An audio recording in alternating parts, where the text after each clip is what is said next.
အားလုံးပဲမင်္ဂလာပါဒီနေ့တော့ကိုဝင်ဆောင်မိခင်လောင်းလေးတွေအတွက်အရန်ကိုအရေးကြီးတဲ့အာဟာရကြောင်းလေးတွေအတူတူလေးလာကြည့်ကြအောင်နော်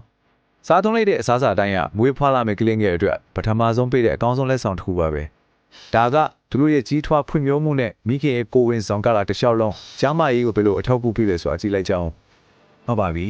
ဒီစကားလေးကအရန်မှန်ပါပဲဒါကဒီနေ့ပြောမဲ့အကြောင်းအရာအားလုံးရဲ့အခြေခံပုံလေးပါပဲ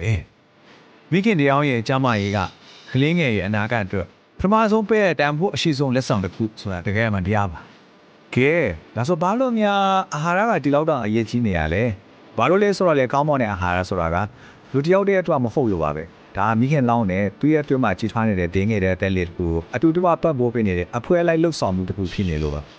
ဒီလိုလေးမြည်အောင်ကြည့်လိုက်ပါဒီအာဟာရတတွေကကလေးလေးအတွက်အဓိကတိဆောက်ရေးတမားတွေပေါ့ဦးနောက်ဖွံ့ဖြိုးမှုအတွက်တမားတဲ့ရိုးတွေအတွက်နောက်ပြီးကြန့်ခိုင်းတဲ့ကိုခါအားစနစ်အတွက်အောင်မြင်ချပေးနေတာပါမိခင်အတွက်ကတော့သူ့အတွက်ကတွေးအားနေတာမောပန်းနွမ်းနေတာလေးလို့ဖြစ်များတဲ့ပြဿနာတွေကနေကောက်ွယ်ပေးတဲ့တိုင်းတစ်ခုလိုပါပ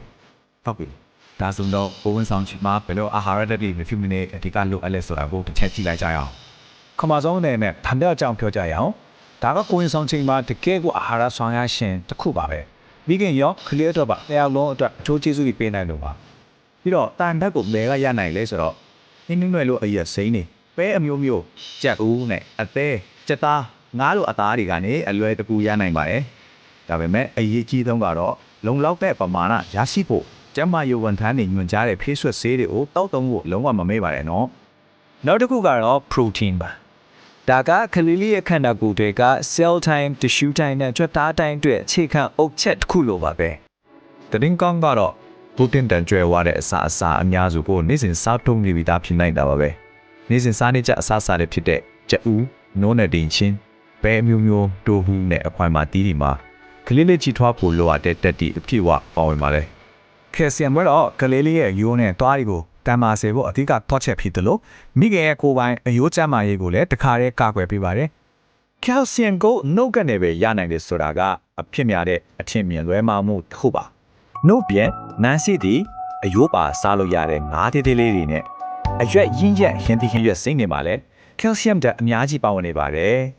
နောက်တစ်ခုကတော့ကိုဝင်ဆောင်ကာလအစောပိုင်းမှာအရန်ကိုအရေးကြီးတဲ့ folic acid ပါ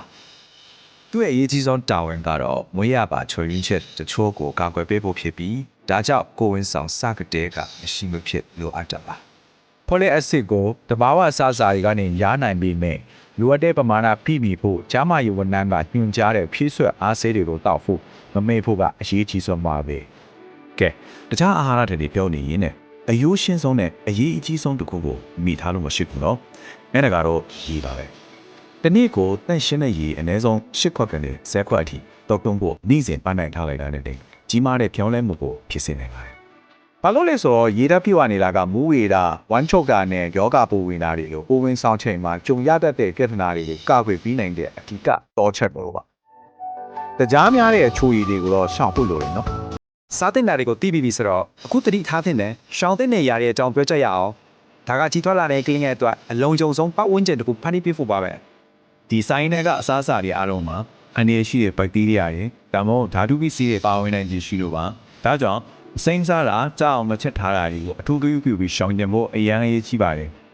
်ဟုတ်ပါတယ်ကိုဝင်ဆောင်ခြင်းမှာသူတို့ခိုက်ခဲနဲ့သူတို့ရှိတတ်ကြတာပဲလေဆိုတော့အဖြစ်များတဲ့ပြဿနာလေးတွေအတွက်လက်တွေ့ကြတဲ့အကြံပြုချက်တချို့ကြည့်လိုက်ရအောင်ကိုဝင်ဆောင်အများစုနဲ့ယင်းနီးပြီးသားဖြစ်တဲ့ခံစားမှုချို့နဲ့စလိုက်ကြအဲ့ဒါကတော့ဖြိုးအန်ချင်တာဒါမှမဟုတ်မနခိအောင်အန်ချင်ဒီလိုဖြစ်လာရင်တတ်တအောင်လုပ်လို့ရတဲ့ရိုးရှင်းပြီးလက်တွေ့ကြတဲ့နီလန်းလေးတွေရှိပါတယ်ဒါပေမဲ့ဖြိုးအန်တာအလန်းဆိုးလာပြီးဘာမှမဝင်တော့ဘူးဆိုရင်တော့ကျမကြီးဝင်ထားတဲ့တိုင်ပင်ဆွေးနွေးတာအကောင်းဆုံးပါဒါကိုတော့လုံးဝမမေ့ပါနဲ့နော်ကိုယ်ဝိုင်းမဆောင်ရင်ကကိုအလေးချိန်ပေါ်မူတည်ပြီးတော့လေအာဟာရစားသုံးမှုကိုနည်းနည်းလေးချိန်ရဖို့လိုအပ်ပါတယ်ကိုယ်လေးချိန်နေတဲ့သူတွေကပရိုတီင်းနဲ့စွမ်းအင်ရရှိဖို့ကိုအာရုံစိုက်တဲ့တို့လို့ကိုယ်လေးချိန်များတဲ့သူတွေကတော့ရတာအောင်စားသုံးပြီးအချို့များတဲ့တရေစာတွေကိုရှောင်ကျဉ်သင့်ပါတယ်နောက်ပြီးတော့ဒါကတယောက်တည်းရဲ့တာဝန်မဟုတ်ဘူးဆိုတာကိုလည်းတတိယစေချင်ပါတယ် မိသားစုအထူးသဖြင့်အိမ်ထောင်ဖက်ရဲ့ပံ့ပိုးကူညီမှုဟာတန်ဖိုးမဖြစ်နိုင်ပါဘူးသူတို့ရဲ့ကူညီမှုတွေကမိခင်လောင်းတစ်ယောက်ကောင်းကောင်းစားပြီးလိုအပ်တဲ့အနာယူမှုရဖို့အများကြီးအထောက်အကူပြုနိုင်ပါတယ် ကဲဒါဆိုရင်အားလုံးနဲ့ကအရေးကြီးဆုံးနဲ့အားရဲ့အဖြစ်စေဆုံးအချက်လေးကိုကြည့်လိုက်ကြရအောင် ကျမအောင်စားတယ်ဆိုတာဈေးကြီးတာတွေစားရမယ်လို့ဆိုတာမဟုတ်ပါဘူးအဓိကကတော့စမတ်တကြရွေးချယ်တတ်ဖို့ပါပဲပဲဒီရွက်ကြက်ဥနဲ့ဒေတာထွန်းတတိဝလန်နဲ့ငါးတွေလိုရိုးရှင်းပြီးတက်နိုင်တဲ့စားစာတွေမှာမယုံနိုင်လောက်အာဟာရတန်ဖိုးကြီးပြည့်နေပါတယ် နောက်ဆုံးအနေနဲ့ဒီအချက်လေးပေါ်မြဲအမရဆင်ရှင်ပါတယ်။ကြားမာတဲ့ကလေးငယ်တယောက်ဟာအားလုံးအတွက်ခိုင်မာတဲ့အနာဂတ်တစ်ခုရဲ့အခြေခံအုတ်မြစ်ပါပဲ။ဒီနေ့အတူတူကလေးလာခဲ့တဲ့အတွက်ကျေးဇူးများကြီးတင်ပါတယ်။